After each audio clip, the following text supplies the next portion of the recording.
अगर आप जीवन की विभिन्न समस्याओं से गुजर रहे हो और आप भी कभी न कभी पंडित जी या पत्थर ताबीज या मंदिर के चक्कर लगाते हो, तो इस वीडियो की बातों को पूरी तरह से आपको आखिरी तक सुनना चाहिए ताकि आपके ज्ञान चक्षु खुल सके और आपकी पितृदोष, मांगलिक दोष या और भी जीवन के जो भी दोष है या जो भी दिक्कतें हैं, कार्य में सफल ना होना, शादी विवाह ना होना या जैसे भी आप आध्यात्मिक या दैविक समस्या समझते हो कि आपके जीवन में ये घटना नहीं घटनी चाहिए और वो घट रही है, तो आपको इस वीडियो से पूरी मदद मिलेगी, बशर्ते कि आप पूरी तरह से समझिए, आखिरी तक सुनिए।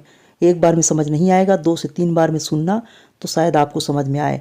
और ये कॉल रिकॉर्डिंग वीडियो है, किसी साधक ने फ़ोन किया था, लाख मना करने के बाद भी लोग फ़ोन करते हैं, तो हमने उससे परमिशन लेके ये ऑडियो आप तक पहुंचा रहे हैं। क्या सेवा करूं? मैं बरेली से हूँ। हाँ, ठीक है, मैंने किसी पंडित से मिला था एक से, तो उन्होंने मुझे बताया था कि आपके मतलब जीवन में दोष हैं, कई पितृ दोष हैं, कई तरह के दोष हैं, सर्प दोष बताया था और पता नहीं कौन कौन से दोष बताए थे। मैंने फिर इसके लिए क्या करना पड़ेगा, और जो बता रहे थे वो मेरे जीवन में रियल में चल रहा है। ठीक है, तो मैंने कहा इसी के लिए क्या करूँगा। बोले आप साधना करिए। मैंने किसकी साधना करूँ? बोले कि सभी दोस्तों हटाना चाहते हैं तो कोई अप्सरा साधना करिए, किसी से मिलिए। तो मैंने यूट्यूब पे सर्च किया तो मैंने सुना आप अच्छे हैं, आप सही बात है, आप सब सही बता रहे थे। मैंने आपको कांटेक्ट किया। मेरा नंबर यूट्यूब पे डली है योग, ध्यान, ज्ञान, भक्ति, मन की शांति या फिर आध्यात्मिक विकास के लिए, दैविक विकास के लिए, ना कि पतन के लिए। और आप जो कह रहे हैं ना, वो पतन की ओर ले जाती है।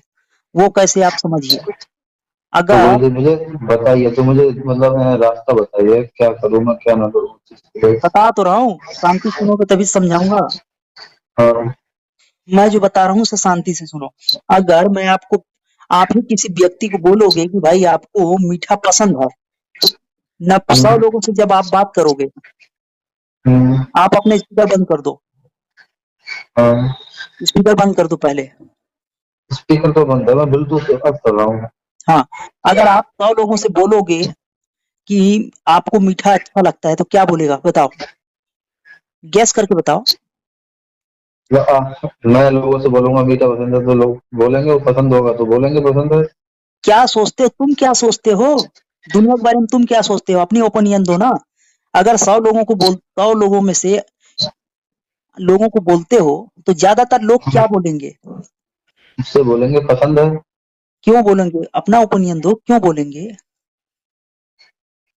क्यों बोलेंगे? वो इसीलिए बोलेंगे कि उन्हें जिसे पसंद होगा वो पसंद बोलेंगे, जिसे ना होगा पसंद वो नहीं बोलेंगे। किसी को मतलब चटपटा तीखा पसंद होगा तो वो तीखे को बोलेंगे कि हमें मीठा पसंद नहीं है, हमें तीखा पसंद है। ठीक है, इसीलिए आपसे ना लोग ठग रहे हैं। जो ढोंगी लोग हैं ना, वो इसीलिए ठगते हैं कि आप अपना ओपिनियन नहीं दे सकते, आपके अंदर कोई स्ट्रेंथ नहीं है। अभी मैंने आपको चेक किया तो मनोविज्ञान आपकी बहुत ही कमजोर है, मन का विज्ञान। आप लोगों के बारे में जरा सा भी नहीं सोच सकते। हर आदमी को, अगर आप बोलोगे शांत, चलो दूसरा सवाल देता हूँ। अगर आप किसी व्यक्ति को बोलोगे कि आपको भी शांत रहना पसंद है, तो क्या बोलेगा बताओ? मतलब कोई मुझसे बोलेगा कि शांति में रहना, मतलब शांति में रहना पर क्या है। मेरा सवाल ठीक से सुनो। अगर आप लोगों हाँ। को बोलोगे, हजारों में से कोई भी आदमी को बोल दो आप उठा के, हम्म, कि भाई साहब आपको शांति पसंद है, शांति हम्म, मतलब समझते हो, हाँ शांत हाँ स्वभाव समझते हैं। पसंद है, तो हाँ। क्या बोलेगा? आपका ओपिनियन क्या है, क्या बोलेगा वो? अगर उसे पसंद होगा तो बोलेगा हाँ मुझे पसंद है। वैसे तो हालांकि सभी को, ज्यादातर 90% लोगों को यही है कि हाँ शांति पसंद करते हैं, एकांत में रहना चाहते हैं। इसीलिए आप दुनिया वाले ठगते हैं, पत्थर पहना के, ताबीज पहना के और ढोंग रच के। अभी आपने क्या जवाब दिया? आपने कहा कि अगर उन्हें शांति पसंद होगा तो बोलेगा कि हाँ मुझे शांति पसंद है, और पसंद नहीं हम्म, होगा तो बोलेगा नहीं है। हम्म, यही जवाब था आपका। हाँ। तो आपसे निश्चित तौर पे 1000% सत्य है कि आप ठगाओगे दुनिया में। वो इसलिए क्योंकि हर आदमी को खुशी पसंद है। समझ आई बात? आप अपने बारे में सोचो, आपको खुशी हम्म, पसंद है कि शांति पसंद है कि झगड़ा पसंद है? मुझे तो शांति पसंद है, खुशी पसंद है। जहाँ जहाँ मुझे खुशी मिले, चाहे शांति में मिले, चाहे भीड़ में मिले, हर आदमी को अपनी खुशी पसंद होती है। तो आपके सवालों का जवाब दिया है मैंने। क्या जवाब दिया मैंने अब तक आपको? कि हर आदमी को शांति पसंद है, हर आदमी को खुश रहना पसंद है, हर आदमी को जो स्वाद टेस्ट जो अच्छा लगता है ना वही पसंद है। जैसे कि मैंने मीठा, हाँ लोगों को कड़वा कम पसंद होता है। हाँ जिन लोगों को शुगर रहती है ना बीमारी, उनको बीच बीच में क्या हूँ बोलते हो? बीच बीच में बताइए बताइए। तो हूँ क्यों बोलते हो? बात समझा ही रहा हूँ ना, मैं तो आपको गैप दिया ही नहीं हूँ बोलने का जी। जब मैं पूछूं तब भी बोलना ना। ठीक है। तो आपने जिस पंडित जी के पास गए हो ना, उन्होंने इसी मनोविज्ञान का उपयोग किया आपके साथ, कि जो चीज आपको नहीं पसंद है उसे उसने बोल दिया आपको कि ये चीज आपको पसंद नहीं है। और हर आदमी के जीवन में दुख है, तो आपके वो दो चार दुख गिना दिया और आपको उसमें दोष लगा दिया, और आपको बात लग गई सच्ची। और आपको बोलेगा इसी बहाने कि चलो यहाँ पे 101 रुपया चढ़ा दो, या फिर 101 नारियल तोड़ दो, या फिर ये दुकान जो खोल के बैठे हैं ना लोग, वो लोग, मैं किसी का नाम नहीं बोल रहा हूँ, आप ही ने बताया है, तो ज्यादातर लोग इसीलिए दुकान के खोल के बैठे हैं कि उनका पेट चल जाए। अगर उनके जीवन में धन होता तो आपसे क्यों दक्षिणा मांगा? और आप कहते हो कि सारी समस्या हल हो जाएगी किसी औरत को बहलाने फुसलाने से। औरत का मतलब स्त्रीलिंग ना, अभी आपने बोला अप्सरा। औरतों को बोलते हैं अप्सरा। और अगर देवलोक की औरतें हो गई तो उसे कहते हैं अप्सरा। जैसा कि आप शास्त्रों में पढ़े हो, कहीं से सुना होगा, किसी पंडित जी से सुन लिया आपने। अब कहते हो कि वैराग्य है मेरे अंदर। वैराग्य होगा तो कुछ पाने की इच्छा होगी कि छोड़ने की इच्छा होगी? और शायद छोड़ने की भी इच्छा नहीं होगी, वो स्वतः छूट जाएगा। और ये नंबर ना साधना शिविर में आके योग, ध्यान, ज्ञान, भक्ति, क्रिया, आध्यात्मिक विकास करने के लिए था। मैंने आपको बार बार मना किया कि नंबर पे फोन ना करो, फिर भी आपने किया, इसलिए मैंने आपकी बात रिकॉर्ड कर रहा हूँ। अब आप बताओ चलिए तो क्या मुझे करूं? रास्ता रास्ता तो बताओ, मैं क्या करूं?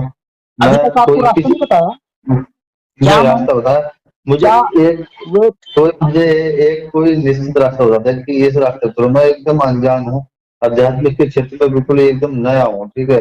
और मेरी बात सुनिए गुरु जी, एक मिनट पहले मैं ये कहना चाह रहा हूँ, जैसे कि मैं कोई भी काम करने जाता हूँ, मेरा काम बनते बनते बिगड़ जाता है। बताइए, मुझे दिख रहा है कि हाँ ये मेरा काम बन गया, और बिल्कुल लास्ट चरण में जाके बिगड़ जाता है, तो इसका क्या कारण है? कोई तो कारण होगा। अभी तक मैंने क्या बताया? हम्म। हजारों कांटों में एक फूल होती है बीच में, और हजारों बार काम बिगड़ता है तब एक बार बनती है। ये तो प्रकृति नियम है। नहीं तो किसी भी बोल दो, हर आदमी बोलेगा यही बात।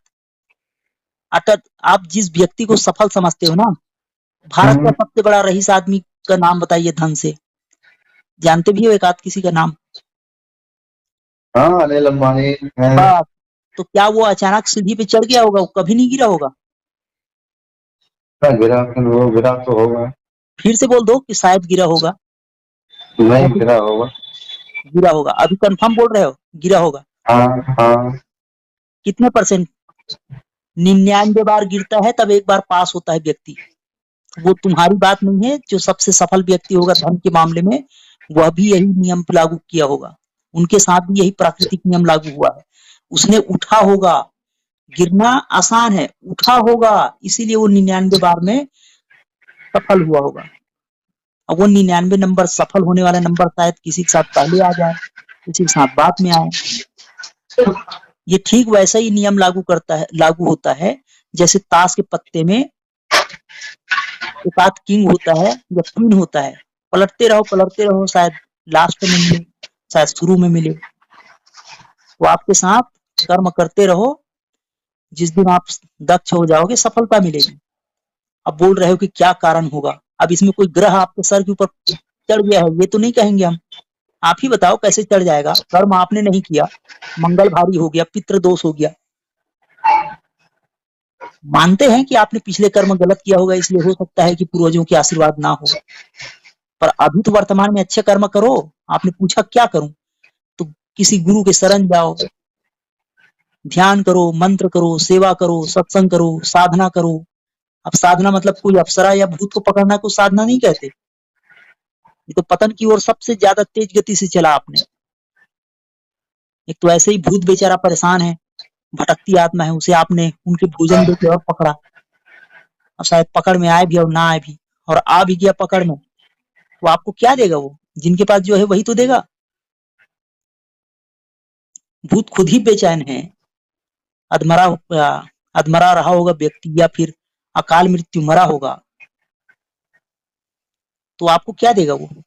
उनको आपने भोजन दिया, कुछ सांत्वना दिया, अपने शरीर तो है नहीं उनका, दूसरों के शरीर में घुस के भोजन ग्रहण करता है, जो भटकती आत्मा है, जो जिसे भूत कहते हैं आप। तो वैसे ही आपने अप्सरा सोचा, और उनकी तो खुद की पुण्य है, उसे भोग रहे हैं, तो आपको क्या देगा भला कोई अप्सरा? अप्सरा मतलब जिन्होंने पुण्य प्राप्त करके अच्छे लोगों का भोग भोग रहे होंगे, वो आपको क्या देगा? खुद ही उनके भोग खत्म हो जाएगा, फिर धरती में पट के जाएंगे, मृत लोक में फिर से जन्म लेगा, जैसा शास्त्र कहती है। वो फिर कर्म करेगा। तो आपसे ज्यादा कमजोर हुआ कि आप ज्यादा कमजोर हुए, जिन्हें फिर से मनुष्य बनना है और कर्म करना है? आप ज्यादा भाग्यशाली हो कि वो? हम ज्यादा भाग्यशाली हैं। गुरु खोजो, ध्यान करो, आध्यात्मिक विकास करो, सत्संग करो। आपने पूछा क्या करूं, तो यही जवाब है। मेरे शिविर में तो आना है। गुरु जी बगैर बगैर मतलब बगैर छाने गुरु को कैसे बनाए बताओ? हमें कुछ अभी तक रास्ता छान ही तो रहे हो। दिखाए है। अभी तक क्या छान रहे हो फिर? तुम्हारे सवालों को जवाब नहीं दिया, क्या छानोगे और? हाँ, सब सवालों को जवाब मिल गया मुझे, बहुत ठीक है। और क्या छानना है? ठीक है, छानते रहिए। आपको दुनिया में आपसे ज्यादा ज्ञान समझदार व्यक्ति कोई नहीं दिखा, तो फिर ठीक है फिर। मेरी बात सुनिए गुरु जी। मैं ये बोला हूँ, अब पता चले कोई ऐसा गुरु मिल जाए। मैं तो अभी से काफी समय से गुरु को ढूंढना हूँ कि मैं कोई किसी को गुरु बनाऊं, अध्यात्म दुनिया में जुड़ूं। ठीक है, पर मुझे कोई ऐसा दिख ही नहीं रहा। सब ये झाड़ फूक अभी आपने बताया, सब झाड़ फूक वाले मिलते हैं, जिससे जाऊं कि ये दोष है, कि ये ग्रह शांत करवाओ, कि वो ग्रह शांत करवाओ। सभी ये लोग बताते हैं, कोई मुझे एक ठोस रास्ता नहीं बताता कि ये करो बस, इससे जीवन का उद्धार होगा। ये कोई नहीं बताता मुझे। अभी तो बता दिया। हाँ, अब आपने बताया है तो मैं वही तो करा हूँ। खोज तो लो। ऐसा गुरु मिले। अब आप कहाँ कहाँ आपका मतलब निवास है, जो कहाँ रहते हैं आप? अभी मैंने आपको तरीके बताए हैं, कोई गुरु खोजो जिनसे आप आध्यात्मिक विकास के लिए विधि जानो, उनके बताए तो मार्ग पर चलो। अरे गुरु जी, मैं खोज रहा हूँ, कोई मुझे मिल ही तो नहीं रहा है। मैं आप ही को गुरु बनाना चाह रहा हूँ, तो आप मुझे बता दो तो आप कहाँ रहते हैं। मेरे साधना कैंप लगते हैं, व्हाट्सएप एसएमएस करो इसी नंबर पे। हम्म, तो बहुत सी जगहों में हमारी कैंप लगी है, दिसंबर में है, जनवरी में है, ठीक है, ठीक। फरीदाबाद में है, हैदराबाद में है, पठानकोट पंजाब में है, और आगे भी लगेंगे। इधर यूपी साइड में कहीं नहीं है? यूपी में बरेली फरेली या लखनऊ वगैरह? आपके घर में गंगा बहेगी तभी नहाओगे, थोड़ा भी तपस्या नहीं करोगे बाहर जाने का, तो चलो चलो, ठीक। पता नहीं कब बहेगी आपके घर में, फिर कब आप भागीरथ बनोगे। चलिए ठीक है। ये ठीक है, आप ठीक ये है, आप प्रणाम गुरु जी। ये आपकी बातें मैं यूट्यूब में डाल दूं लोगों को ज्ञान के लिए? तुम्हारी इच्छा है गुरु जी। आपको परमिशन होगा तब डालूंगा ना जी, ऐसे कैसे डालूंगा? डाल दो, लोगों को ज्ञान ही मिलेगा, तो नुकसान थोड़ा है। अब मैंने आपसे राय ली इतनी, आपने मुझे बताया, तो लोग सुनेंगे, चलिए, औरों भी लोग जागरूक होंगे। ठीक है, ठीक है। ठीक है, फिर शिविर में आना है तो व्हाट्सएप एसएमएस करो, पता बताऊंगा, और नहीं आना है तो कोई गुरु खोज लो जिनमें आपकी श्रद्धा हो। ठीक है, प्रणाम गुरु जी। ठीक है।